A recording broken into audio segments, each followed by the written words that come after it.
Nice.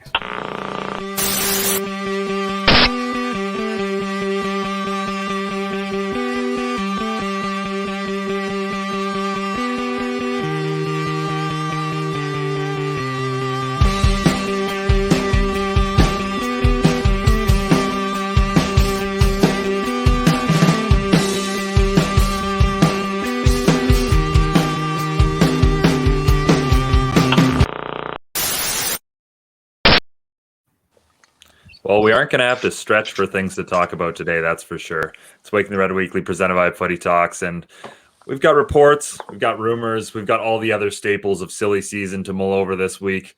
My name is Mitchell Tierney, and ahead on this edition of the show, we'll discuss Jozy Altidore departure rumors, who Toronto FC might be signing for their next designated player, and plenty more. Helping me to parse through all of the information dump that we've received over the last couple of days, Jeffrey P. Nesker and Michael Singh. How are you boys feeling about, quite frankly, a wild few days at hashtag TFC Live? Jeff, you Whiplash. go first. Whiplash. Yeah. Well, no, I'm staring at the giant badge on that Man United kit. I had to get it in the frame. Why does it have to be 4 times the size of a standard badge? I mean, the Man United thing? Jeez. Yeah, whiplash. Absolute whiplash. I'm looking forward to discussing the goings on today because it's been an interesting time on the community boards at Waking the Red. And I have some words to say about that, but let's bring it on. I'm excited to hear those words, Jeff. I'm looking forward to it. Honestly, I wasn't really expecting much of this, heading into this week. I knew eventually things would start to pick up, but I wasn't expecting like this. And, just the content kept on flowing, the rumors kept on flowing, and you know what? I missed it. I missed it after a few months. I really missed it. So I'm excited for all of this. And yeah, Justin Morrow, you already know that kid is fine. Hates Onyx, loves huge badges. we're building a personality index for JMO. This is awesome. I'm just gonna share. It's not a salad, it's a beard, dude. But anyway, whatever. No, salad is hair. Salad is hair. Oh. Yeah, you need to get up to date on your hockey speak, I think. But no, at any rate, no, I don't. We've started this edition of the show with kit etiquette and hair talk, and we've got a lot more than that. That's for sure. Yeah. And I'll cut off Michael. So finish your statement, please. Yeah, that was pretty much it. You know me, I like to ramble on. So feel free. Yeah. Well, let's start today's show, I guess, by looking back at what was an insane Sunday in Toronto FC circles. I mean, it starts with news that Jozy Altidore has picked up a minor knock. He's not going to be playing for the United States against Trinidad and Tobago. Greg Berhalter does his pregame media availability and reveals, which I guess is kind of unusual, I thought, for a national team manager. At any rate, we'll get into all that. A big part of the reason why Altidore isn't playing is less about the injury and more because they've received several offers for him. Toronto FC have, and they're mulling those over, and they don't want, an injury to cause any issues there with negotiations. Then, of course, the Jeff Carlisle report on ESPN saying that he and Ali Curtis had a falling out. That's a big part of why Altidore is looking to move on. Then finally, you get the Jozy Altidore tweet saying, "Don't believe everything you read. The devil is working overtime." Is that a Drake lyric? Is that a Drake lyric? Okay. Probably. So. Yeah. Who knows? But at any rate, what a crazy day and what a wild time with all this Jozy Altidore stuff. I don't even know where to start, Mitch. And I'll cue you, Mike. Yeah, go, Jeff. People were talking about the etiquette of the situation and why Berhalter violated some gentleman's agreement by coming to the table with this information. And I thought your response was pretty eloquent, right? I don't want to speak for you, but you certainly said something to the respect of, Ali and Berhalter are in contact, but there is rules of engagement there, and that maybe you can offer some insight as to why Berhalter was in a position to make those statements and not Ali Curtis. For sure. So essentially what people were alluding to is why is Berhalter, making those sort of comments, and it's the club's position to sort of, discuss transfer negotiations and whatnot. the counter to that is when a player is with an international camp, they're considered that camp's player.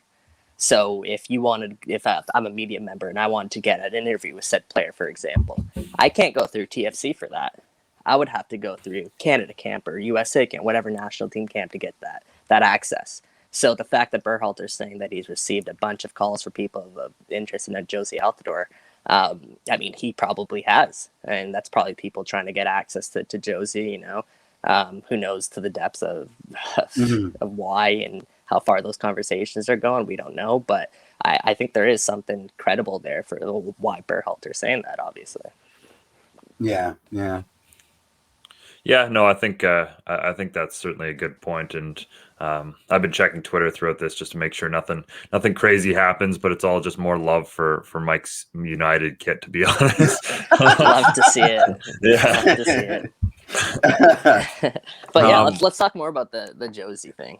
Yeah, no, for sure. I found his tweet really interesting, and obviously, Jeff Carlisle's story. I feel like you couldn't have scripted it any better, right? It's Ali Curtis, who's one polarizer here in TFC, and then you have Jozy Altidore, who almost represents old TFC, and those two are kind of clashing heads at this dramatic breaking point, like Carlisle kind of puts it.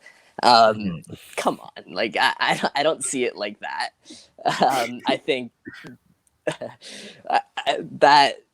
that's a little bit of a selling point maybe by Carly. Maybe he heard it and ran with it, but there are two ways that TFC fans or three ways kind of the TFC fans are perceiving this. One, there's legs to the rumors that Carlisle put out that Ali Curtis and Jozy Altidore are clashing and the contract disputes and TFC striker wants out. The other is Jozy tweets out that cryptic sort of tweet denying the stories, but he never really comes out and says anything clearly. So perhaps there's some truth to the story that maybe he does want out of TFC, and maybe it's not because of a clash with Ali Curtis. So maybe that's another way TFC fans are perceiving it. The third is that it's all complete bogus, and Jozy Altidore has all intentions, remaining in Toronto FC next season. And the third reason, I know it you can laugh it off, but Jozy is a smart guy. We can look back at training camp last season, and when he came out and he defended Michael Bradley with those comments once again, bashing the TFC training staff. What was the biggest story that day? It was about Jozy and it was about Jozy Altidore coming out and bashing the club instead of Michael Bradley's injury and how the club mismanaged that injury and how he's gonna be out for the next 4 months. So right. Jozy, he's a smart guy, man. I remember talking to somebody on the TFC feed, and then they recalled another time when TFC were eliminated from the postseason, and instead of all the talks about TFC being eliminated from the postseason, Jozy Altidore came out and said he might have played his last game for Toronto FC, and instead of having the narrative on TFC, the narrative once again is on Jozy Altidore and where's he going. So maybe he's just a genius, and this is just some gamesmanship for him, because TFC Live was completely dead before that. That the coach wasn't welcomed warmly. Like it could be that he just wanted to spark up a little bit of something, but where there is smoke, perhaps there is fire. And I also heard Stephen Goff, who's one of the most credible reporters out there. He said that. I think a couple months ago, he heard that there was a few teams that were interested in Jozy Altidore. I think he said that on the Fan 590 yesterday or the day before. So, hey, I think it'll play out. Maybe, actually, I don't even know. I don't want to say that because I think this could run into the beginning of the season. And I don't know if we're going to get a firm answer on this. I just hope that more comes to the front of the table and we can discover some of it. Well, it's interesting you mentioned the Michael Bradley thing, because if you go back to that, right, like when that all happened, there was rumors that started then that Toronto FC were not happy with how Jozy came out and kind of bashed the club on that, and that they were looking to move him then. So who knows about that rumors, but these rumors have certainly, I mean, they've been in the States they've happened since he joined the club. Same with Seba. Every transfer window, there was rumors linking those guys to, so many clubs.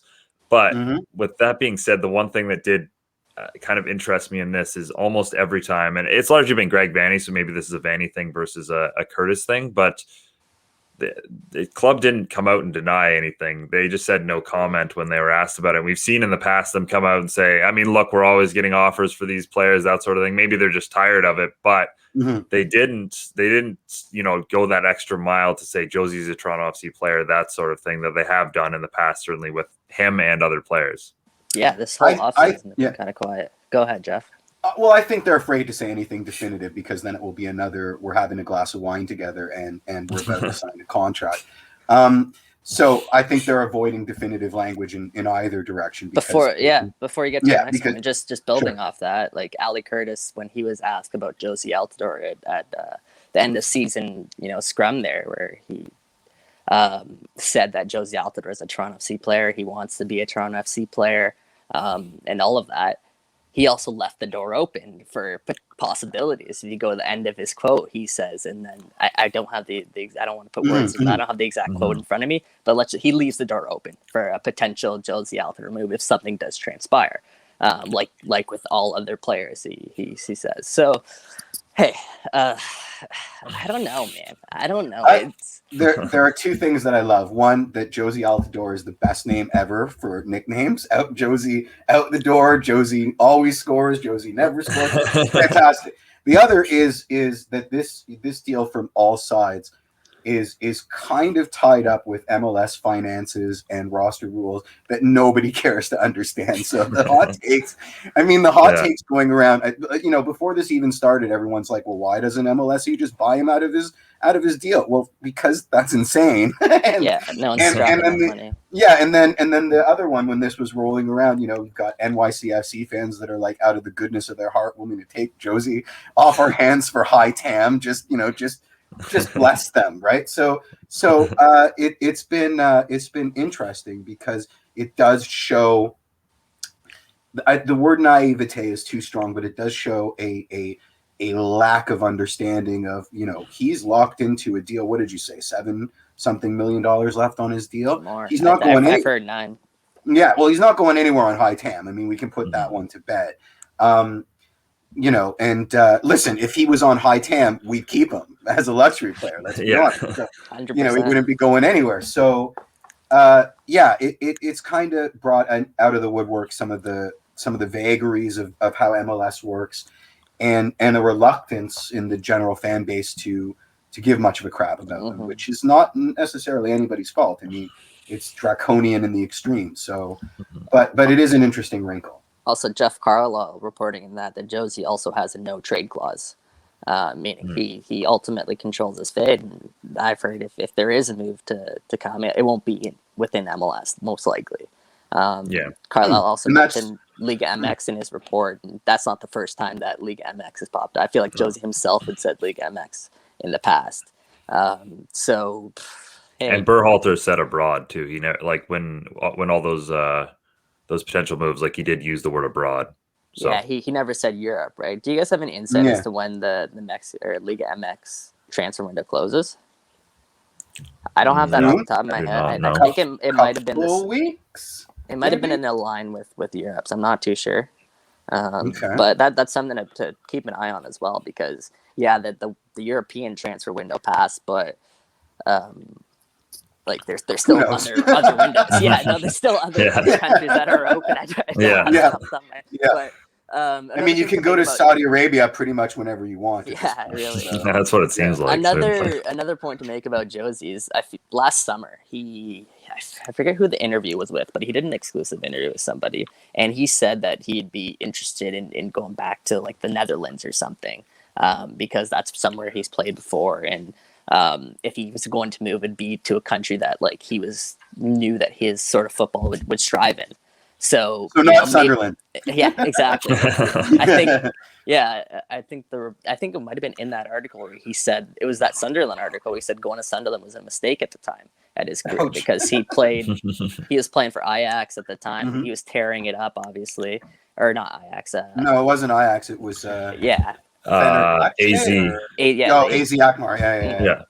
Yeah. So yeah, he was also, tearing it up. Fenerbahce is Turkish, so there you go. Yeah, there you go. And he was warned that that wouldn't be the best time for his move, but financially speaking, it just made all the sense because they were paying him a lot of money, and he was going to go play in Europe. Mm-hmm. So he said he learned from that decision, and if he was going to go back and make another move now, it would be to a country like the Netherlands or something different like that. So, I don't know if the European transfer window deadline ultimately shuts the door on Jozy Altidore leaving right now.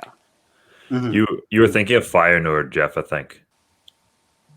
Okay. Well, who knows? I'm trying to help you here. I'm trying to make you sound smarter, and you're just. Thank you. No, I was. I was just trying to keep like 8 things in my head for my turn to speak. So. No, that's fair. I think.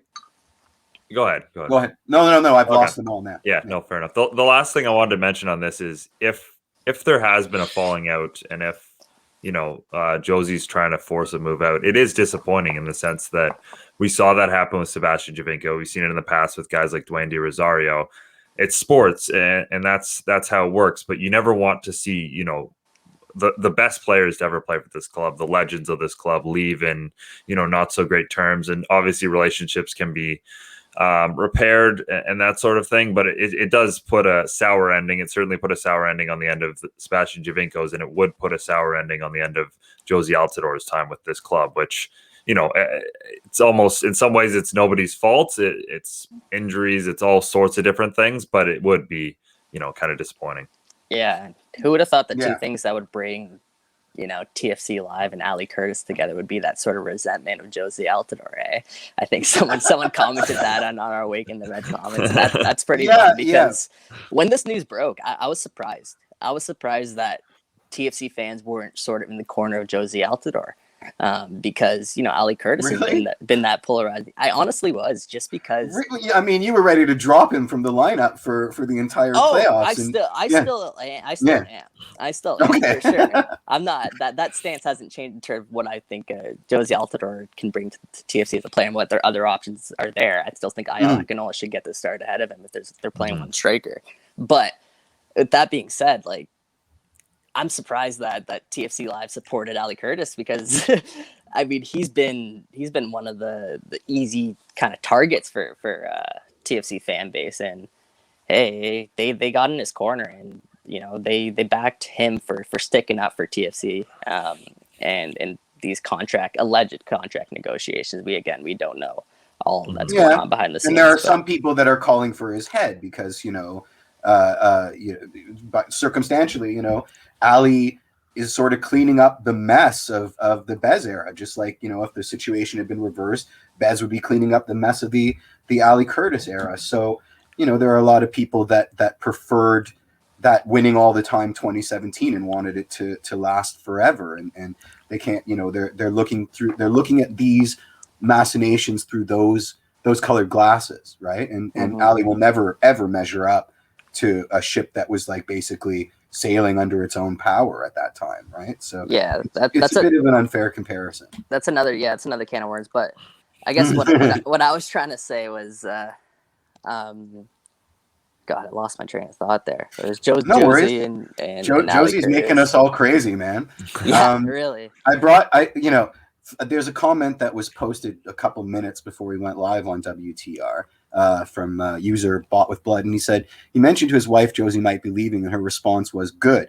He's old and always injured. He sucks. He hasn't been good for a long time. Doesn't always work when he is on the field, and then always gets hurt when he does try hard." And he qualified by saying she rarely watches games on TV, goes to the odd game with me, loves live games, but is not a fan. I would bet that most casual fans feel much the same. They do not have the lasting attachment that hardcore fans do to the stars that are heart and soul of this club. And this circles around something that I want to bring up, but I think we need to pivot to Ayo because it sort of contextualizes both the Ayo and before we do, I just remembered, and I just want to that comment kind of sparked what I was going to say. Is that's why I brought it out, buddy. Yeah, I appreciate that. I was in 2 weeks ago when we did the show. I was the first to call Jozy Altidore the most overrated Toronto FC player. Has it gotten to the point where he's now become so overrated that he's almost underrated? Because anybody expecting Jozy Altidore to bounce back for Toronto FC next season, has everybody written him off? Because I will never write him off ever. Not ever. it sounds like a lot of people have. That was sort of my original point, is that people are now like Curtis's corner behind this, where not a lot of people didn't want to see Jozy leave because he put up his worst season, 2 goals in 12 games, but his worst season by far. And when he was very open about how he wanted to put 2020 behind him and how he, everything that he went through, he was very open about it. And you could tell there was raw emotion, that he was not happy. And he was going through something really personal there. And he spoke to media there in September, and like, what's to say he can't bounce back next season? What's to say he's not going to show up at training camp, hypothetically, if there is a training camp? But what's to say he's not going to show up in training camp in some of the best shape of his career, and he's not going to tear it up? Like, it's a bad bet. I mean, judging Jeff, like before last season, heading to training camp, Greg Vanney said he was in one of the best shapes he's seen in his entire career. He said for the first time Jozy Altidore wasn't injured. He was there for the full preseason. He was hyping him up. And I don't have the exact quote, but it's really, really exciting.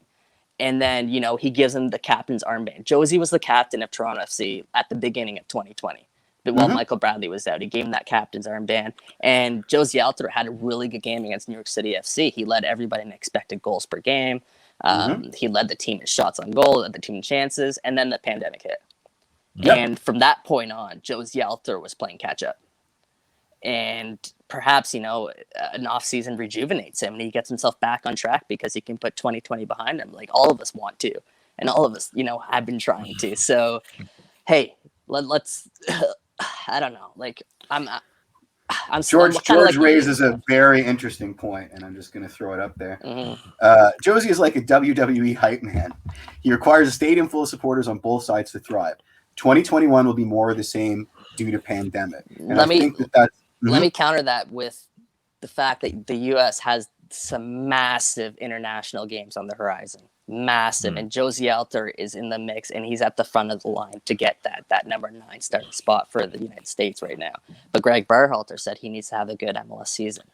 So how much more motivation do you need? This could be the last World Cup of his career. This could be the last chance that he has to shine on the international stage, something that he calls like the dream of his career. What's the favorite thing of his career? Is representing the United States. So, hey, if you guys want motivation, it's right there in front of you. And I think Jozy Altidore saw that because he was there at January camp, and he looked, but that picture that was dropped, he looked like he was in shape. Again, we can go like a million different directions with it. The truth is that we don't know, and we're just kind of wait for all of this to play out. Cold logic would suggest that it's a bad bet. I'm a homer. I mean, I'm wearing my Altidore specials, so I'm not maybe the best person to make a decision that doesn't have emotion attached to it. I'll never count him out because every time I even come close to counting him out, he delivers for us, right? So I'm not in the business of slagging off Jozy Altidore anymore. But I am in the business of, if you were looking at this from an objective viewpoint, in the league that we play in, with the money that he makes, with recency bias, it's a bad bet, regardless of what anybody says to you. So, that has to be taken into consideration. And I'm just going to say it now because this applies to Ayo and this applies to Jozy. We've wanted to be a big club with a seat at the table in the global soccer mosaic for a long time. And now we're getting there. And it's not all good. There is a sacrifice to be made for stepping up to the table and being a part of the wider soccer mosaic. And this applies to Ayo attracting interest because now we're on everybody's radar. And this applies to Jozy. We are not number one in the global soccer hierarchy. And even the nations and teams that are number one do not get to keep their marquee players for their entire careers. That's just something that doesn't happen in soccer.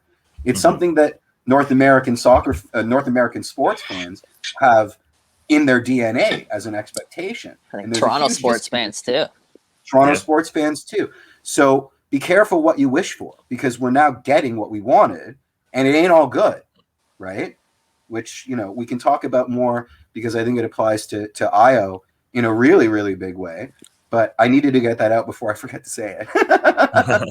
That's fair. The last thing I wanted to mention on Jozy, and just kind of going back to that comment, is the fact that, I think the injuries are certainly a fair thing, but all the rest of that was mentioned, I mean, literally the season before this, the 2019 season, he was still incredible. He scored a number of goals. He was still up at that great rate. Other than this past season, it's just been injuries that hampered him. So I think the rest of that is unfair and is a very small sample size sort of thing. I know he at times looked unmotivated last season, and at times, wasn't playing up to certainly the standard we've come to expect. But other than that, I think it's largely only been injuries that have derailed what he's done. So, yeah, I just thought that was a little bit unfair in an overall sense.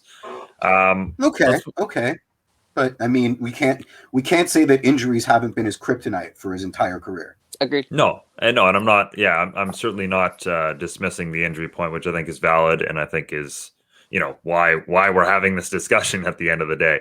But I think the rest of it is certainly unfair. But yeah, let's move on to Ayo Akinola, because we've hinted at that conversation for a while. The rumors certainly didn't stop at Jozy. There's been championship rumors, as well as Turkish league. I mean, you'd expect this, considering what's going on in MLS right now with the number of young players moving abroad. As far as I know, as in terms of the last couple of reports, Toronto FC's never received a formal offer for Ayo Akinola in the recent times, but there's certainly clubs sniffing around, and you would expect that.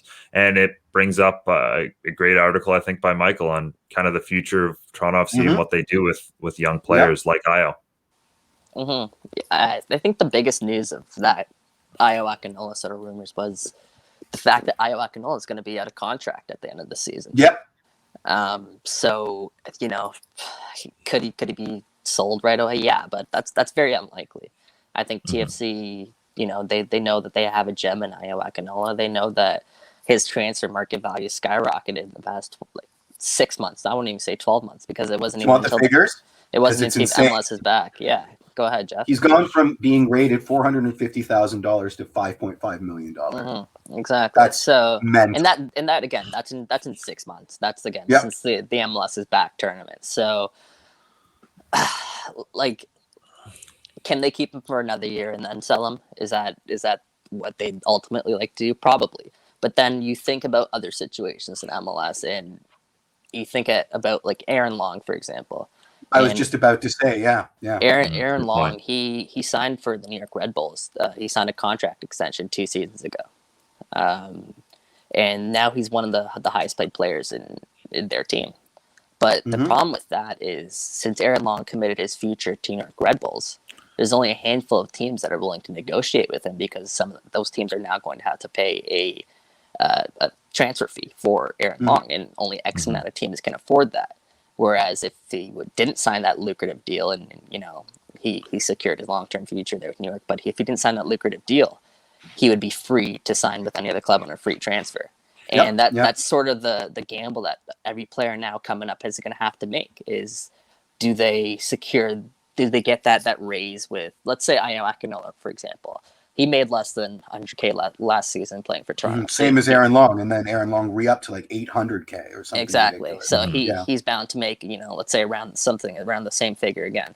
TFC could hypothetically give him, let's say, 500K, give him that max young new player spot that people are talking about. So let's say he gets 500K. If you're going overseas, you're getting way more than that. So why would he not?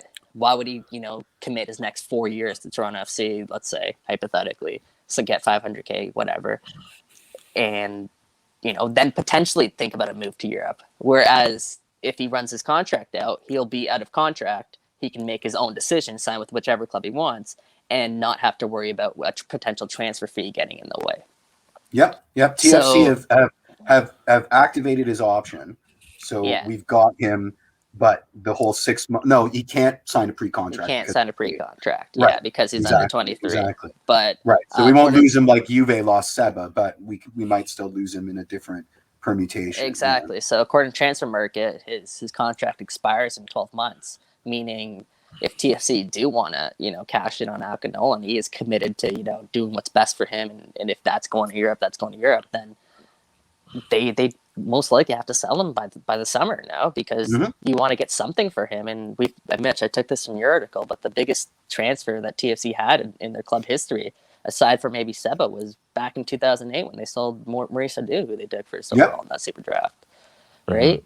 So we're getting to this point now where TFC are going to have to be bringing up these youngsters through their club, and Akinola could be the first to be that jump overseas, because that's where everyone else wants to go. That's where Jaden Nelson wants to go. That's where Jaquil Sharuti wants to go. That's where Ralph Prisa wants to go. That's where all of these kids want to go. They don't grow up dreaming about being a member of Toronto FC for life. They grow up wanting to wear one of these shirts. You know what I mean? Like that's exactly why I wore the shirt today, boys. They grew up wanting to be one of these shirts, and for sure. Yep. And the easiest way to get them there, perhaps it's through Toronto FC. If they can show that they can, sell players to the right clubs, get players in the best positions to succeed, or perhaps it'll be on their own. And if that means running out their contract and not signing long-term deals with the clubs, then that's what it means. But I think it's important for TFC to show that they can get these players to where they want to go. Because like I said, these players want to get there, and they want TFC to help them. So TFC need to find a way to do that. I almost call it the Jonathan David effect, because you look at that player and every MLS side in Canada tried so hard to get him because, they recognize the talent, they recognize what he could be. But if you're Jonathan David, it's what, Alphonso Davies? That's the only guy who's been able to, and he's a generational talent. You can't, credit to the Whitecaps, but you can't give them too much credit, because I think his talent won out there. It wasn't like anything special the Whitecaps did to get him to Bayern Munich. It was Alphonso Davies. No matter what team Fonzie played for, he's making it to Europe. I think so too. So what evidence is there for Jonathan David's part that he should join one of these MLS academies instead of betting on himself and trying to, get to his 18th birthday and then go over to Europe? And I think, all of the guys we've seen succeed in Europe from Toronto FC are guys who've left the academy young. Liam Miller, other guys like that. They've all left Toronto FC academy at a young age. So I'm vehement that the talent exists here in Canada. It's at this point, I think it's not what Toronto FC can do for Canadian soccer. And we know they've done a lot for Canadian soccer, but it's what Canadian soccer can do for Toronto FC, right? If they don't prove at some point here that they are a club that can get these young players in good positions to move over to Europe, then they're going to be in trouble, and they're going to lose these players to the CanPL. Maybe they're going to lose these players. We're seeing what the Impact are doing right now, bringing some of those young guys over. The Whitecaps with Baldissimo, that sort of thing. I think players are recognizing now that they have options as well. They don't just have to rely on Toronto FC to go through their development. They can go to these other places and find deals for themselves. So, it's a longer term thing, but at some point here, Toronto FC is going to have to really start focusing on this. And Ayo Akinola is potentially a great place to start. Adapt or die, man. Adapt or die. This is what we wanted. We've been knocking on the door of a bigger stake in world football, and now we're there. We can't have our cake and eat it too, right? This is part of being aware of where you fit in the mosaic, and where we fit in the mosaic. You wrote, is TFC a selling team? Why are we even talking about this if the last time we made money selling a player was a decade ago? We're obviously not a selling team, right? We have designs on being a selling team, and it sounds great, but the proof is in the pudding, right? We're a selling team when Ayo leaves at profit. We're a selling team when Jaden moves on at profit, right? It's going to sting as a fan, but this is what we wanted. So, we got to take the good and the bad. Here's what Toronto FC need to understand, and here's what Toronto FC fans need to understand. This is bigger than Toronto FC. The wave that's coming is bigger than them, but what they have and what they're in prime position for is to be the biggest beneficiary of all of it. And they have work they need to do. They need to be able to show that there is a pathway, there is a blueprint to succeeding and becoming the next Alphonso Davies. They need to show that their club is capable of getting their players there. And that we have relationships both ways with these big clubs, that we negotiate in good faith, that there's a pathway for our players to go there and their players to come here and all of that sort of thing. Ralph Priso said in an exclusive interview with 101 Great Goals, he said that he wants to be the next Caden Clark. He wants to be the next Brian Reynolds, the two guys who are making moves over to Europe. He wants to be the next guy. And, he's not mentioning anyone from Toronto FC who have gone there. But perhaps TFC will get one there, and they'll have that blueprint to work off. Because if you can't send a guy like Ayo overseas, I can guarantee you every youngster at that club is going to be checking what Ayo Akinola is doing. And if he goes overseas and he succeeds, there's going to be scouts all over the world circling Toronto FC for the next Ayo Akinola. It's just absolutely. It's an effect. I forget the word, but it's a chain effect. Snowball chain reaction. Exactly. Yeah. A bunch of different words I could go on with. I mean, we read the Tony Gallagher interview with Anfield Blog Central or whatever, and I'm sure people read it and said, especially his teammates on the Liverpool Academy, were like, well, if it was so unbelievably positive for you, why don't we give it a try? So for sure. all of these great things PR. have knock-on effects. That was effects. Great PR for TFC. Absolutely. Yeah, I think you guys make a great point that as much as they haven't been able to do it yet, Toronto FC is the best positioned club, like you said, to take advantage of all of this. I mean, they have the resources. If you're a young player, you get to come and play with players like Pozuelo who have played in the top levels of Europe. You get to you get that apprenticeship there, and that's so incredibly important. And they just have to build this in and make it happen for a lot of these young players. And I certainly think they are starting to position to do that. We know that's part of Ali Curtis's MO. We know Armis did that with the New York Red Bulls. It's just it has to be proven now, and this will be their pipeline is the Red Bulls pipeline is insane. Right. And that's something that gives me a bit of pause, because they've got, pardon the pun, but because they've got a built-in infrastructure, and it's nuts, right? Like it's Peter, right, with the Leipzig and the Salzburg. Yeah. So TFC doesn't have that built-in family, but we certainly do have good relationships with some great teams. There's a second division side or fourth division side in Denmark that we have a really good relationship with. What about HB Koje? Come on. Disrespect. All right, fine. I'm just saying we don't get to grease the books like the Red Bull family does. Caden Clark's transfer market value is completely non-applicable because he's moving in-house kind of nonsense, and then rules towards when they can play and how they fit in are all in flux, because they're all feeding each other in some weird circular nonsense. We don't have that, but in terms of the future, what we do have is we're developing relationships with Genk. I think we've got. Are we? We kind of just hostile took their best player. Hey, we paid them a transfer fee for. Yeah, we gave them a lot of money. They could buy. Yeah, exactly. And I mean, whether or not they liked it, he wanted to go, so they can hold on to him for with both talons in, fair. And he's going to give him nothing. So that's Akinola. That's Ayo for exactly. Potentially. I don't want to say that's Akinola, because that's definitely not true, because he hasn't forced his way out of Toronto yet, but I think it could be. It could be heading down that path. It's really, really interesting to watch. It's a finite career. He's 20 years old. Again, his value has gone up from 450,000 to 5.5 million. Don't tell me that's not going to go to his head, especially to the people around him that see dollar signs, because again, it's a finite career, and you got to make your money. You got to make your bank, man. And you're a professional athlete. You want to test yourself at the highest level. I think that's the biggest thing. It's that you left it in the ladder there, but I think that's the major point. I don't think it's much about it going to his head, but the fact that but more so the fact that he wants to play in Europe and he wants to play at the higher levels.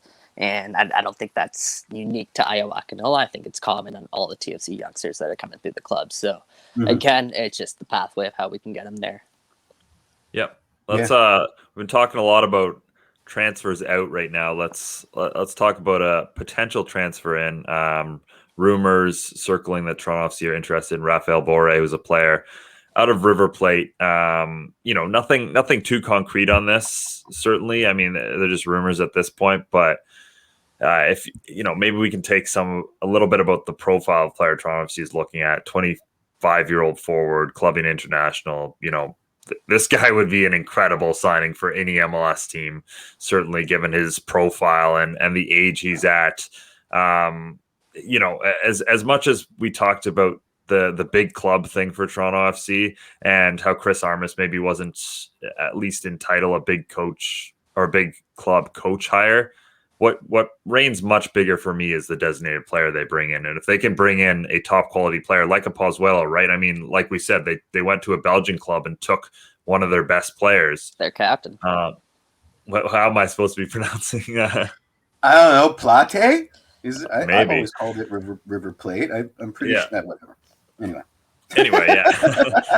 Sorry, just comment coming in that I pronounced River Plate wrong, which is probably correct. But anyway, I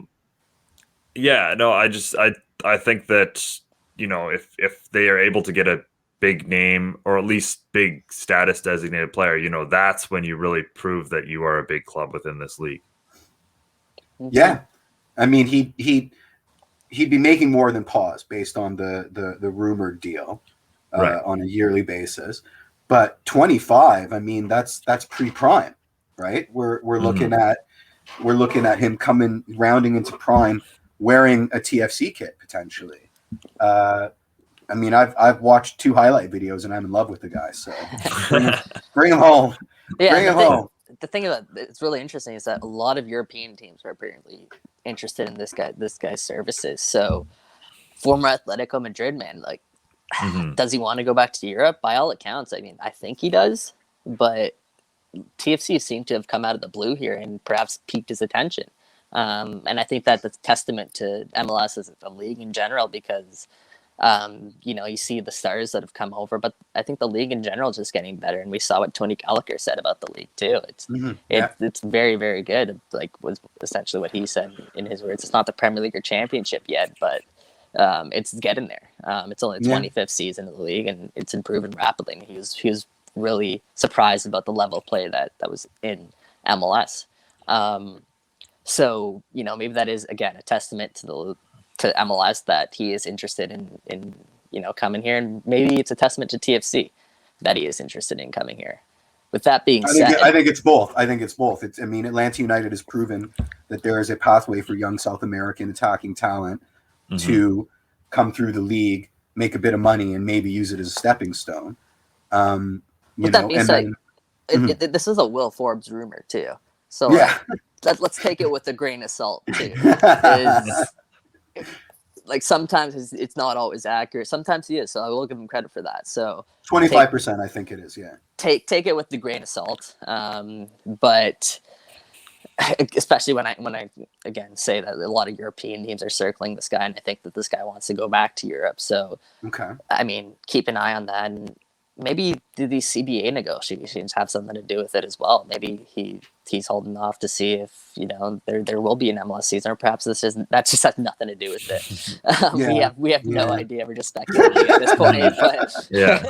But regardless, I think as Mitch Jeff pointed out, it would be a good coup for TFC. It would be a pure number 9 that they're bringing, which is interesting. But it kind of makes sense given that Akinola is potentially at the end of his or close to the end of his tenure. And then the Jozy Altidore rumors, obviously. So bringing in a number 9 all of a sudden makes complete sense for TFC, especially if they, potentially want to change formation away from wingers. I was just kind of a different talk, but I was just thinking about it today. And if they were to play a formation right now with the players that they had, I would say they'd have to play something like a 4-3-1-2 with 2 strikers up top. So whether that be Jozy, Ayo, Perusa, Mullins, Achara is in that mix too. of those two strikers up top, and then perhaps maybe that's why they're also targeting a Bor. So is that, I don't even know, is that how you pronounce his name too? Is it Bor? Is there like an accent on It's it? I think it's plate. Bore. It is plate. You pronounce it plate. I think it's Bore because he has the accent, whatever that accent is. Gu. Accent Accent aigu. yeah. Oh Yeah. yeah, French, Yeah. great French. Come French on. for a Colombian. Yep. We're Yeah, just yeah. international men of mystery. We are. Where's Google Translate? Yeah. No, I'm excited. I mean, we need a goal scorer, and if the rumors are true, we need a goal is this scorer. the first name that has surfaced that has been linked to TFC's designated player spot? I think so. Yeah. That's wild. It's started. Yeah. Well, for sure. I mean, you want to look at the Whitecaps, right? And like it seems like every player that goes to the Whitecaps, as an example, I mean, that you can say this about several other MLS clubs, certainly. But you've learned about this player for like months in advance. It's somehow leaked out. But like Toronto FC, it leaks out for sure. But like it tends to not nearly as much. So much that happens at TFC, and that's a credit to them. Catches us off guards. Yeah, absolutely. But it's a good rumor. I like it. It keeps me warm at night. It's good highlight reels. Yeah, I think also the two striker thing is interesting because that is a good point. It doesn't. I mean, Toronto FC's best winger is Pablo Piatti, who it doesn't look like will be coming back, or at least there's been plenty of interest in him. Michael will probably talk about this in a second here, but. If my phone doesn't die before. Yeah, that's fair enough. Yeah, but there's other than that, there's not many other wide players that you would say is starting in Toronto FC's best 11. So, in that sense, do you think the two striker system probably will end up being, at least right now, unless they bring in a DP winger, the best system? Perhaps to start, and then you have a lot of quality young wide players like a Jacob Marcheruti, a Jacob Schaffelberg, a Jake Nelson, for example. So perhaps maybe to start the games, you start with something a little bit tighter in a formation, but as the game goes on, perhaps you do introduce those wing players. But again, there's going to be a lot of time to figure that out, especially when TFC, actually put together their final roster, and Chris Armish knows for sure what he's working with. They'll probably have a better idea of how he's going to line up, but it's always fun to sort of speculate these things. Yeah, we could talk a little Piatti if you want. Sure. Yeah. I mean, he gone. Let's get the latest update on Piatti. I feel like we're at this again. Again, I'm not going to say he's completely gone. Like, there's still a chance that he comes back. It's just with the reports out there that several La Liga clubs are interested in the services. It's hard to imagine Piatti wanting to come back, especially considering the fact that MLS might not even have a season, and the fact that TFC still don't know where they're going to play next season, and the fact that they cut him and said we're not going to bring you back as a designated player, but we'll bring you back at a cheaper price. So like that's probably a little bit of an ego hit too. So, yeah, and I mean, you can't expect him to take the hometown discount when it's not his hometown, and he played here one 6 months. game. Yeah, he's played one game at BMO to like a bunch of ultras at the food building, and that was that. 3 games, right? So, come on. Oh, did he? I feel was he on the field or an unused sub? I mean, I only remember him. Anyway, whatever. No. 1 game, 3 games. It's still not a lot. It's a fair point. So yeah, I don't see it happening. If we want to talk about his BFF pause trying to sway him in, come on. I'm not moving across the country for my best friend, let alone someone I just met like 6 months ago. Come on. Yeah. No, I think we can put that to bed. I would be very surprised if he's back. Yeah, I think we'll leave it out there. Surprised. And if he is back, I think he should be celebrated. I think he should be celebrated a lot by TFC fans because he is taking that discount and he is choosing to come to Toronto because he wants to make the team better and because he likes the everything around it. So, like again, short story. Don't expect Piatti to be back, but hey, you never know. Yeah. What about Seba? Seba to LA Galaxy. Can we just say not? That's completely insane, and that be the end of it. I'm not about it. I don't even want to talk. Let's put that one in the same category as Greg Vanny to LA Galaxy and move on. No, don't even joke about that. Let's wrap up here with our guy Phil. League. Oh, you don't want me to rant about the Independent Supporters Council deciding that they're a parrot.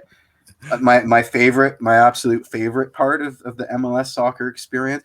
I have no problem with the supporters groups, actual awesome supporters groups coming out in support of the players. I have a huge problem with the ISC doing it less than a year removed from them doing the exact opposite. Jeff, before you get into that, I think they were the ones that coordinated everything. The ISC? Yeah. Coordinated the supporters groups making the blanket statement of support? I believe so. I think that's what they want you to believe, but I don't think that they have the organizational principle to instigate that. All right. We'll talk about this next week. I'm gonna check the timestamps of every supporters group tweet and trace it back and see if they were actually. That message was way before. That message was way before the one that they posted. That was like an hour before any other supporter message dropped. I'm gonna check that. I'm gonna check that. But all right. I think that might be the case. Let's talk Phil B then. League 2 Series 2. Let's wrap up. Yeah. Well, go ahead, Michael. Fill us in. So Phil kicked. So Phil kicks off his League Series 2 qualifiers. He kicks them off tonight, and just like in League Series 1, he's going to play 12 matches. And if he can finish in the top 8 out of 27 teams of those 12 matches, then looks like that was his phone dying. Died there. Yeah, I'll try and finish that up as best I can. Yeah, if he finishes in the top 8 from those 12 qualifiers, he'll advance to League 2 Series 2 as he did last time, making the semifinals of League 1 or League Series 1 qualifying. So another big opportunity here for Phil to get some business done for the club. No one else is playing right now. So did you watch the Series 1? Yes, very stressful. Let me tell you. I know. Yeah. Now I remember you were freaking out in the group chat. Yeah. It made me at least 5% better watching them. Like I immediately spooled up FIFA afterwards. And I was like, oh yeah, I'm gonna slow it down a little bit. I'm just gonna wait for my opportunity, and I torched some people, and then I immediately forgot. Yes, George, the Man U jersey crashed out of the show because we can make fun of it now because he's not here. That is how it should be. That is how it should be. Oh wait, he's coming back. Oh, nice. All right, well, you can come back to say goodbye. There we go. There we go, yeah. Oh, no. Oh, no. All right. No, he's still there. Hold on. Okay. Is he in now? Is he in? Are you back on the laptop now? Yeah, he's on the laptop. This is wild. He's Neil Breening it. It's amazing. No, Mike. Yeah. Next. So Mike's done. Next weekend is the League Series 2 proper. That's February 13th, 14th. And then, of course, all of this leading up to EMLS Cup, which is next month. So, big opportunity, obviously, here for Phil to improve on that semi-final performance and go from there. Absolutely. Did I lose you too? It feels empty. No, I'm still here. All right, let's wrap things up before we have more technical difficulties. Yeah, exactly. Here. As always, you can head over to wakingthered.com. We'll have some updates on all these stories, as I'm sure there'll be more development as we get through this. Certainly a lot of things happening and a lot of rumors surrounding Toronto FC and hopefully more. We love how much they feed our show and how much we had to talk about this week. So hopefully, the same thing takes place next week. I'll go learn how to say River Plate. But on behalf of Michael and Jeff, thanks so much for watching, and until next Tuesday.